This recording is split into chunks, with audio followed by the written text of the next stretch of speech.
Et je me rappelle fort bien que même avant que le président Xi Jinping ait pris ses fonctions, quels sont à votre avis les 2-3 plus grands problèmes que va affronter la Chine dans les 10 ans qui viennent? Et dans ces 2-3 problèmes, il va y citer la question du climat et de la pollution. Ce qui voulait dire que dès qu'il a pris ses fonctions, il a été absolument conscient de cela.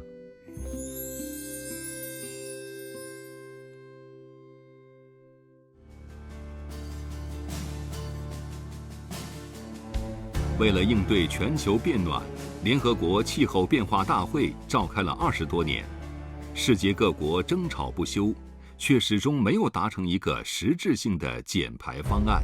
La difficulté principale, c'était à la fois d'avoir un accord ambitieux et en même temps qu'il soit accepté par les 195 pays du monde. Car les règles étaient telles que si un pays, à la fin, avait levé le doigt pour dire « je suis en désaccord », même si ça avait été un tout petit pays, l'accord était par terre. 法国作家雨果说：“最大的决心会产生最高的智慧。”我相信，只要各方展现诚意、坚定信心、齐心协力，巴黎大会一定能够取得令人满意的成果。谈判巴黎协定的这个过程当中，当时是斗争非常激烈，矛盾非常尖锐。应该说，习主席一直走在前面，亲自做工作。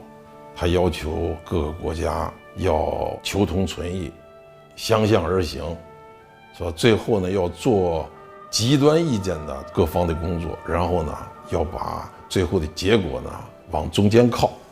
在巴黎的30多个小时，习近平同多位外国政要深入交换了意见，为促成巴黎协定，他和中国代表团所做的努力，法比尤斯都看在眼里。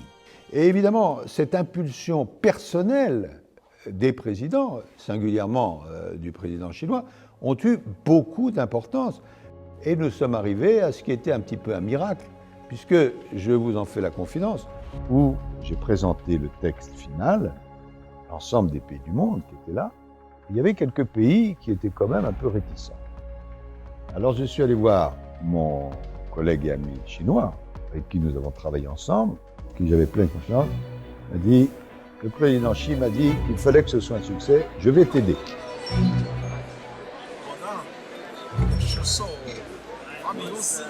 Et il a pris 1 heure, il est revenu 1 heure après et m'a dit, pour les pays dont tu m'as parlé, c'est d'accord. Je n'entends pas d'objection. L'accord de Paris pour le climat est accepté.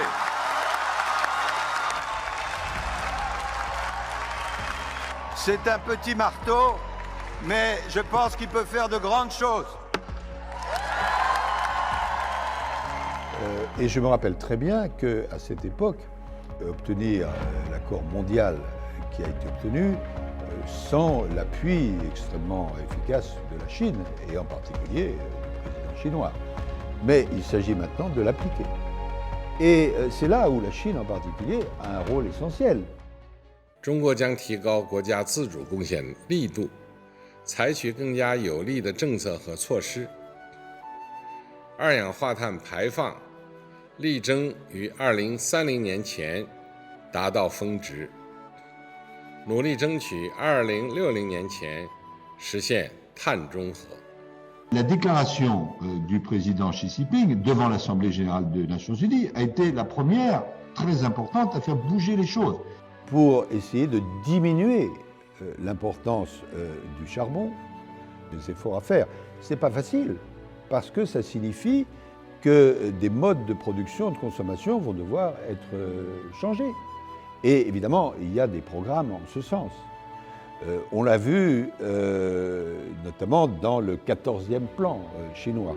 大国要有大国的样子，要展现更多责任担当。Le rôle personnel du président Xi Jinping a été extrêmement important. Et vous avez raison de citer l'expression leadership, parce que c'est ça qui frappe lorsqu'on le rencontre, c'est-à-dire à la fois l'attachement à son pays et la vision longue. C'est une des choses les plus frappantes chez le dirigeant chinois.